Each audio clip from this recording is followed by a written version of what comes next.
you're a selective crowd, and you actually might be interested in the story. So I have a very tangential, fringe connection to the punk rock movement, but it kind of lasted. And when I was in high school, I doodled a lot. Drew everything. Maybe it was a nervous habit, I don't know what it was, but I drew pictures of my friends, pictures of anybody I was sitting with at the table. And in junior year of high school, 1979, I was in a physiology class with 3 important people around one table. And one was a young lady named Letitia, one was a young lady named Carolyn, and one was a friend of mine named Milo. And I drew cartoons of all 3 of these people, for whatever reason, and one of them stuck, and that was of Milo. And a few points. Milo wore glasses like I did, but he wasn't casual about it. He sort of sought out glasses that stood out. He was a Buddy Holly fan, so he had the dark rim Buddy Holly glasses for a while. He had some other glasses, so his cartoons absolutely featured the glasses.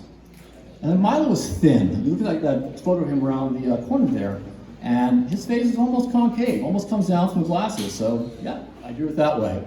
In fact, has anybody seen the movie Filmage? Yeah. There's a picture of Milo on the couch, and there's some guy with his head cut off in front of him. That's me. Yeah, they cut me out of it.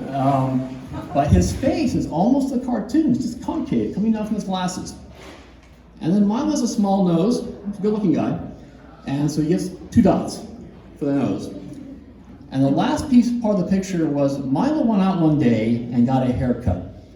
And he went to some old-time barber shop, and they have like the silhouettes on the wall. And he picked one out and said, yeah, that one, the flat top.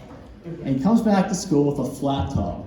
And no one had a flat top in 1979, 1980, but Milo Ackerman did. He was like, shit, Milo, you see the skin on the side of your head. And that became 11 spikes going up on the top of his head. And that kind of completed the whole picture. So concave face, glasses, dots for the nose, and some spikes for this hair. And that became sort of an inside thing with our group of friends. And then I ran for student body president for some reason. I don't know why. I wasn't very popular, and I didn't win. But I had put up these posters saying, "Don't be a nerd, vote for Roger."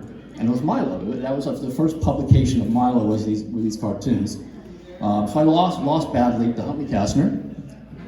And then I ran later for senior class vice president, and the president was Jake Courtney.